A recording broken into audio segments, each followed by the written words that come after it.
Welcome to the special review of the second. Dave, hold on. Not live.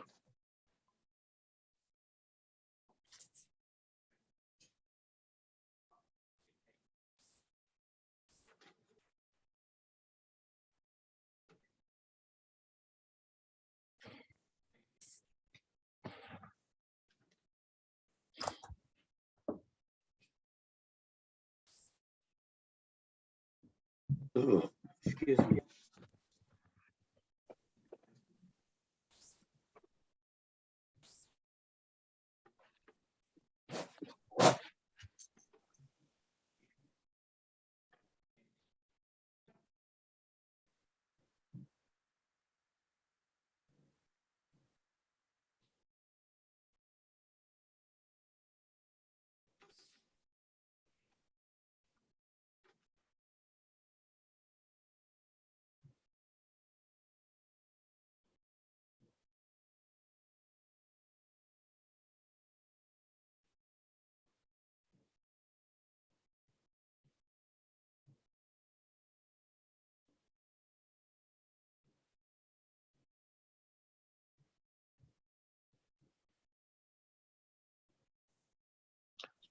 Dipchat, you're a little blurry. Maybe you can clean off your camera there, your webcam.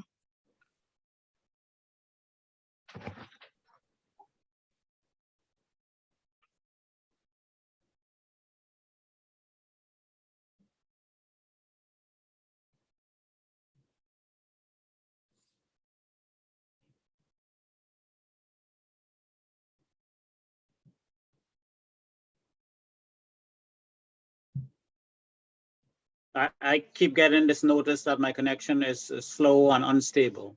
So maybe that's responsible for the poor image that you're seeing.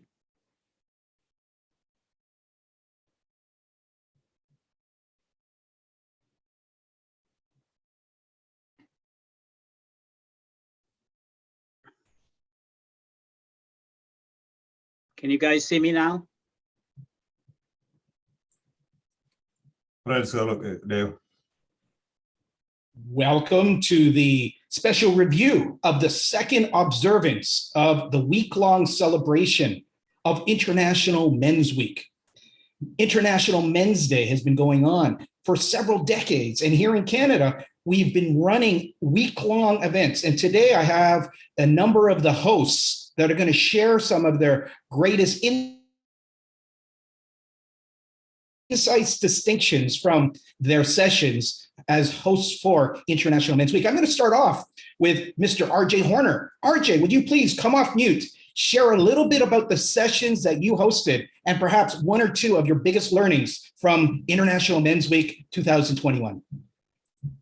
I got to actually host the lead off and the cap off session. So I got to start off and end the event. So that was kind of exciting. And then our mission this year was our purpose was creating safe environments. And so that immediately hit with me for health and safety, because that's my passion. That's what I do. You know, I volunteered at work and I'm studying health and safety. This is what I really want to do, is create safe environments at work for people. So that immediately struck a chord. And so we started working on how we could put together a presentation on, especially now in Canada with all these new joint health and safety committees that people have no idea how to operate. So I thought we'd bring some experience to the table and to help teach people what health and safety is all about, what they can expect, and how they can use our knowledge and experience to help them create their safer environment at work, because it really is about creating safer environments at work so that we can have families at home and you know, really spend the quality time, because again, you know, the safer we are at work, the more time we have to spend with our loved ones. So that's what the event I put on. I brought, you know, several guests to talk about physical hazards and mental health in the workplace as well. So that was a big topic. So that's what we got to discuss. I hope people check it out if they didn't get to check it live. And then as for what I take away, you know what? It was a great experience. we each got to work with our own programs as we thought might suit the needs of our event this year. So that was pretty exciting. So I enjoyed putting my own event together.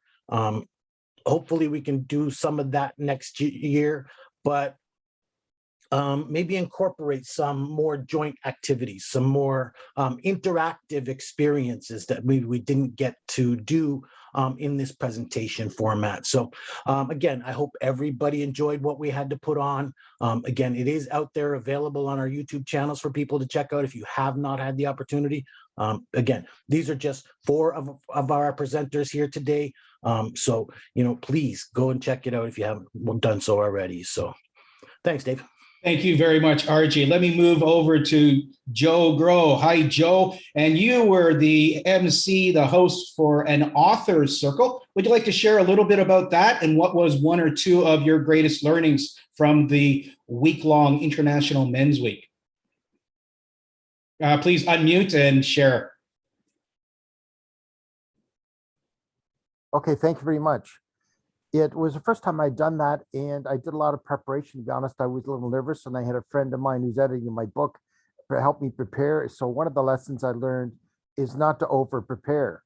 When you over-prepare, then you may end up having a stumbling block because one of the particular authors I had questions for was totally inappropriate for them.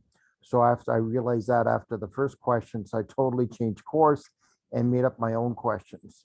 And it went smooth. So that was the only challenge in that particular case. I thought the rest of it went very well, and I felt good about it. I was inquisitive as to what they had accomplished and look for the good parts in it and look where I could make it an interesting interview so people could be inspired by the books that they wrote, especially situations where authors had opened up themselves to sharing trauma that they've experienced, and they opened up quite easily because they've overcome it to the point that they've been able to now coach and teach and mentor others. So I found that fascinating, and so I really enjoyed it. So I'm looking forward to doing it on a regular basis. Thank you very much, Joe, and you did a great job interviewing. And continued success in interviewing and developing even more joy and passion for discovery and also sharing and making difference. Let's ask Mr. Dipchan to unmute and come aboard and share a little bit about the session that he co-hosted and about distinction or insight or big learning you had from the week, Dipchan, please. I think he's frozen though. Okay, sorry.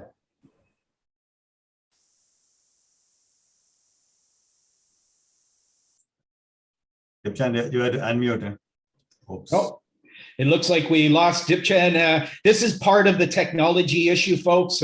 From my session, there was definitely some technology issues. We had people from Perth, from Europe, and also St. Martin's, and there was some glitches using phones, using computers, and that's part of technology and it's part of the virtual world. So even with the greatest preparation, flexibility is key. Let's bring on Sibam. Sibam, you were the man behind the scenes. You were supporting each of the events. You helped with the marketing. Would you share something that gave you an insight or an awareness from this week's event of a number of events through the whole week? Absolutely. Thank you, Dave. And I do have a message from the second day show. So let's hear from her what she wants to say. Give me 1 second. Let me share the screen.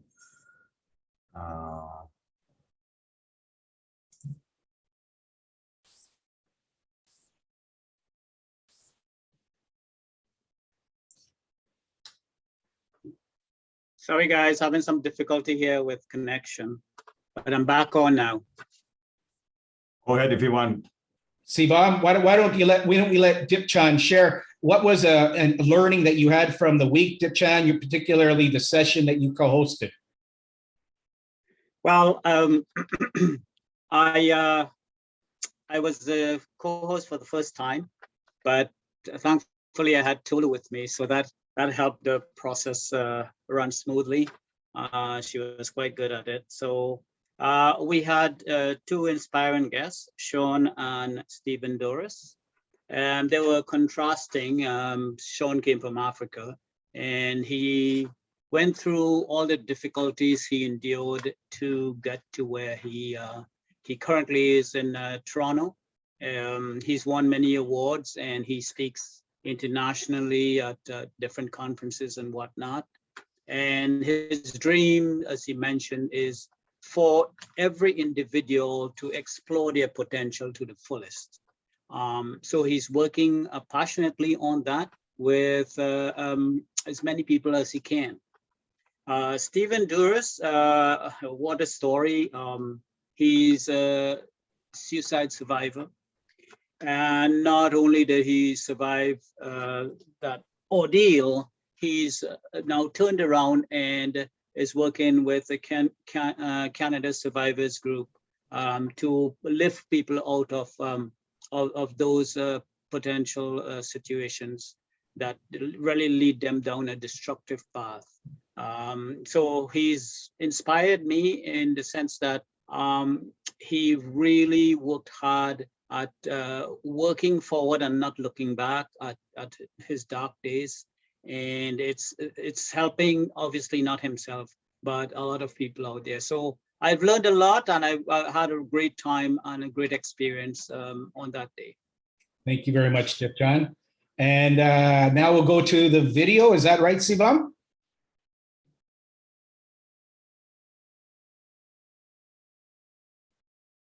Let me know if you can hear the sound too. Certainly. Kayla Sutherland. I am one of the youth coordinators. Hello, everyone. My name is Kayla Sutherland. I am one of the youth wing coordinators for Voice of Men. I hosted a show along with Madhusha Menon on November 14th from 12 p.m. to 1:30 p.m. Our show was discussing the barriers that affect the well-being of immigrant males in this country and as well globally. I think that, our show, along with all of the other shows that were hosted throughout this observance, were very impactful, and I'm appreciative for the opportunity to have been able to speak on this topic. Personally, I don't have firsthand experience with it, but being able to speak on this topic was pertinent for me because I do come from a family of immigrants, and I do have immigrant males in my family.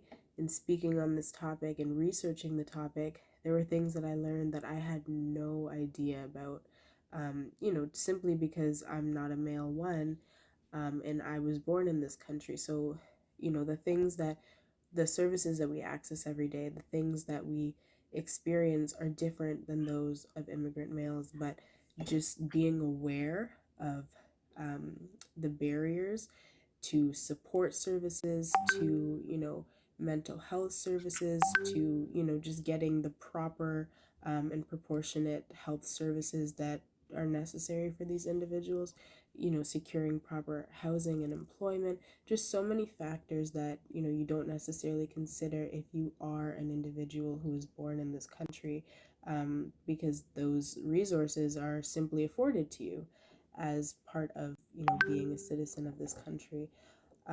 So that was really, what made hosting this show so wonderful. Getting to learn all of the different information that I had no idea about, and then being able to discuss it with someone who, whose husband recently came here from another country, who is an immigrant male. So, Madhusha gave that portion of information that I wouldn't have been able to give because I don't necessarily have firsthand experience with it. So collaborating on this show was truly eye-opening, and I would like to say, for the other shows, that it was just very powerful. And for the shows that did have guest appearances, people who could actually speak on their own personal experiences, I think that just makes everything so much more powerful. And it hits closer to home. When you hear someone talk about their own personal story, with something, you're able to empathize and sympathize with them at a greater rate than you are if you're just hearing someone speak on a topic that they don't firsthand know about. So I think, moving forward, it would be great to be able to get, guest appearances on shows more regularly. I understand that it is difficult to do that. And for our show, that was one of the issues that we faced, was just not being able to find anyone who would be willing to come onto our show and share their experience. But overall, I think that it's very important to learn about the different factors that affect males, immigrant males, youth and males in this society as well as globally, just because there's not enough focus and not enough mention of the factors that affect males. Usually, males are told to be tough and they don't really show emotion, but having this platform where we can break down barriers and discuss different topics that do affect them daily, it gives everybody a better understanding and it shows a different side of things that society, again, does not promote. So I think it's very important to continue to have these shows, but as well bring people on who can firsthand discuss their experiences, because we all have something to learn. Thank you. Fantastic. It's so good to hear a young person speak and to share her experience. And I love the one comment that she had was about being curious. And that's one of the things that we invite anybody, even watching today's show, is to be curious about men's issues, whether we're talking young people, we're talking elderly, seniors, we're talking people with mental challenges, stress, suicide. The ideas that Joe covered were in trauma, sexual traumas, and it's a whole spectrum of issues these days that are truly challenging men, because in many cases, men have not developed the skills or the curiosity to step into vulnerability. So let's move over to Sivam. Sivam, you are the host or co-host or support person in pretty much all of the sessions. Is there a one or two key points that you took away from this year's, the second observance of International Men's Week? I do have lots, but let me share the message from Dr. Andrew Smiler, which is a panel discussion exploring American boys' challenges and successes in school. The panel on American boys' successes and challenges in school held a wide-ranging discussion on this topic of particular note, where boys are disciplined more harshly than girls, and Black and brown boys are disciplined more harshly than their white and Asian peers.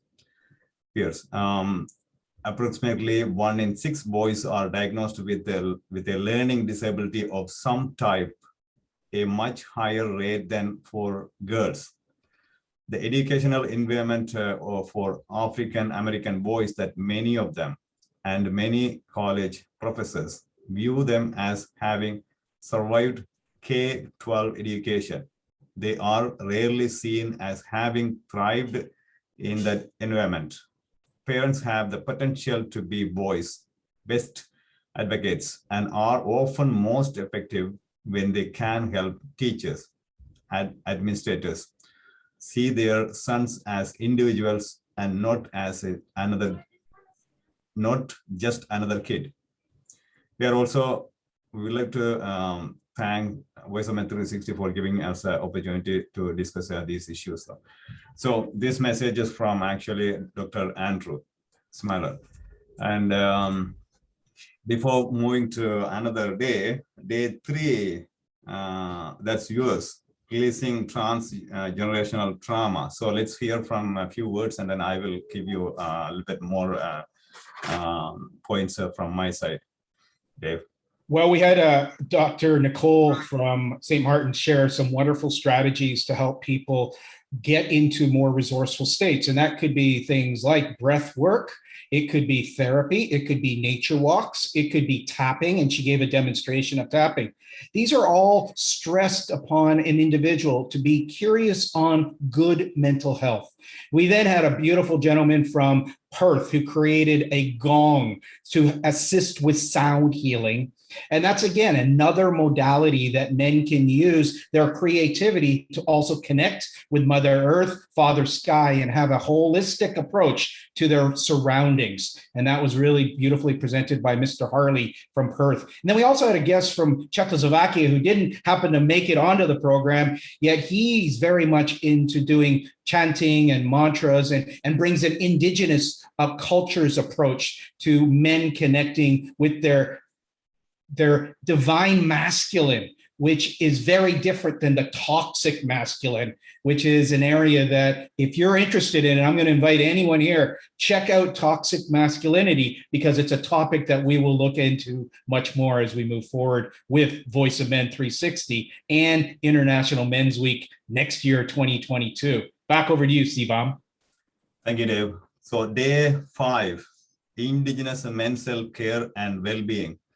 Christy White, she's the author and she's supposed to be hosting that show, but unfortunately she couldn't. So I was hosting the show, and Chris Morrison, the founder of Indigenous Men's Alliance, he was a guest speaker. So he was talking about values of success, honesty, truth, respect, and wisdom, humility, act on love, courage, understanding the values of our lives through nature, the elements, fire, water, land, sky, air. So then move to day 7, actually. We had 2 parts.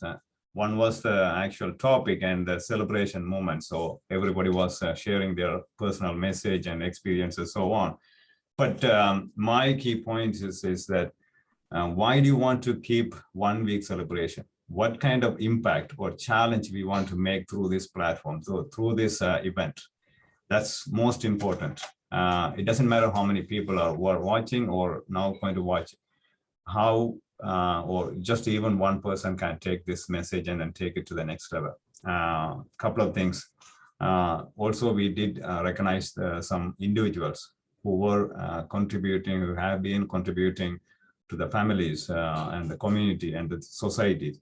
And this year, it's actually, we reached out to Canadian government. So we had a message from our Honorable Prime Minister Justin Trudeau. That's very, very important to us. And also, last year we had only 1 MP. And we this year we reached out to Canadian government. So next year we will have more people, provincial and municipal and or even other conventional side too. But the most important thing is how can we save men's life? How can we empower somebody's lives? How can we save boys and men out there through this message or through this the platform or the message that we are going to create, the awareness. That's the most important thing is, even though we had a situation that with the COVID, but how can we turn into a positive and how can we empower not only one day, November 19th, but the whole week.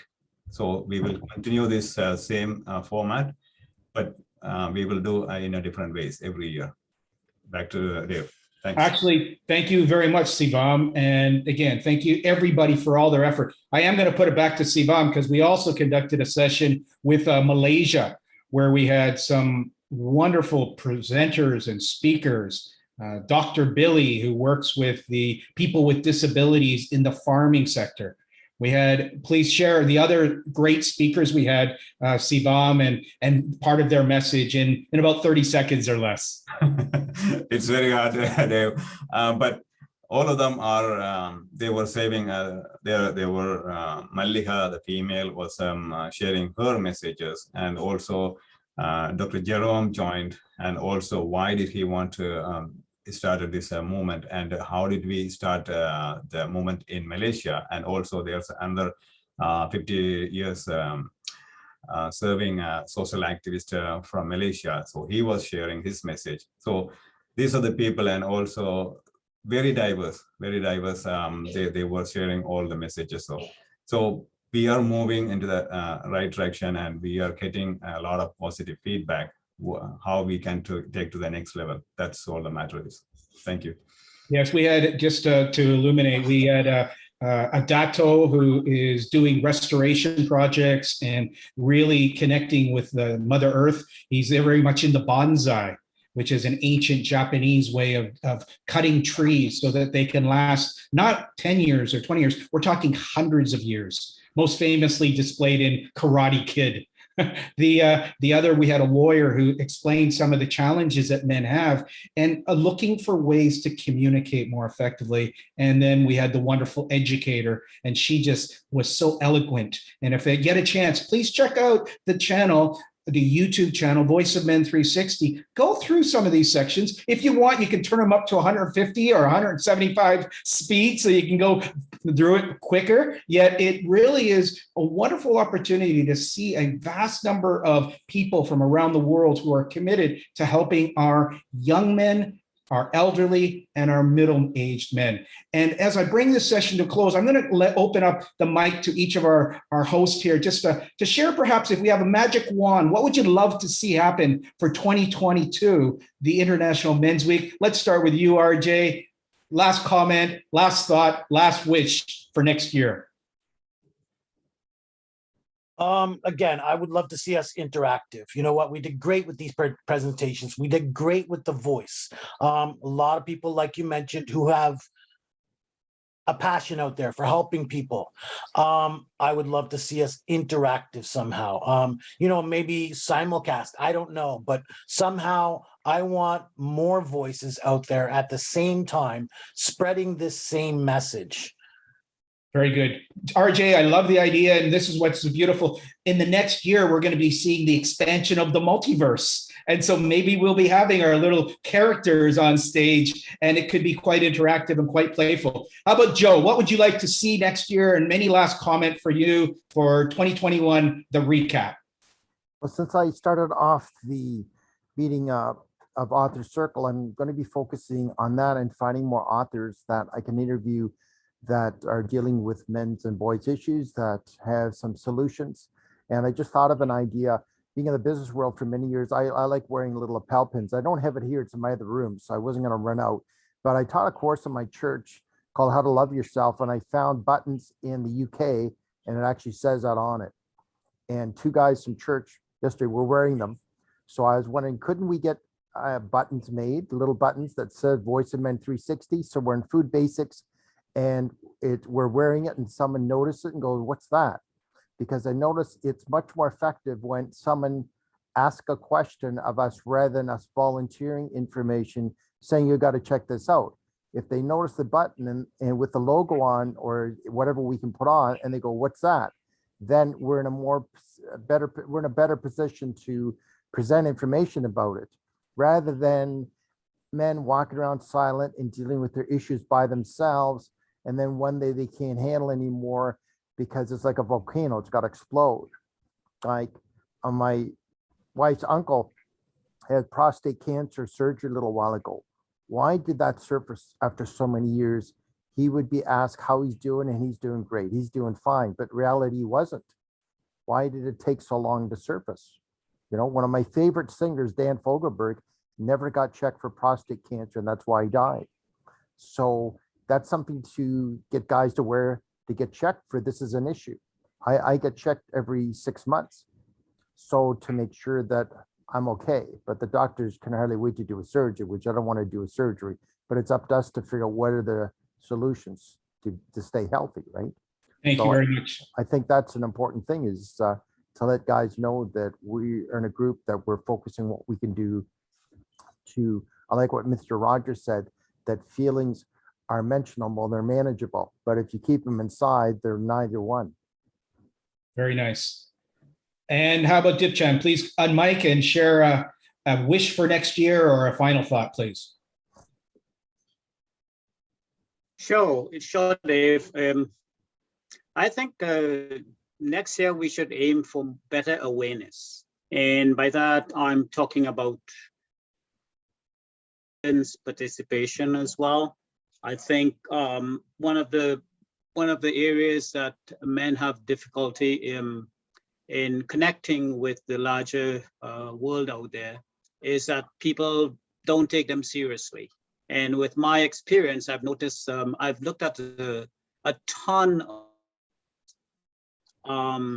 and I noticed that when women talk about men's issues, they get better traction, not necessarily because they have better content, but people are more prone to listen to them talk about men's issues than men talk about it. Nobody seems to take them seriously. So overall, I'm looking for better awareness to get the message across to more people out there. Thank you, Dipchan. And over to Sivam. Yes, couple of things. One is we want to collaborate with schools, universities, and colleges, and wherever we can take this message to the next level. Government officials, individuals, corporations, anywhere. And also, we actually want to see the physical event, right? So we want to really see, we want to really have a physical event with maybe 100 people or 200 people or whatever the number is, but we want to see the physical event. And this way we can create more awareness though. So we can get more voices though. Thank you. Beautiful. And we, as everyone has said, there can be musicians, there can be dancers, there can be performances, there can be a full expression of the divine masculine in action. And of course, this doesn't mean not welcoming the divine feminine. And so we're welcoming the women to be part of the voice. We are the voice of men 360, yet when you go 360, we're also very much welcoming the women to be part of that conversation. That's a wrap, guys. Ladies, thank you so very much for participating. This has been the special session, the second observance of International Men's Week 2021. Thank you very much. Thank you. Thank you. Thank you. Good night. Thanks, everybody.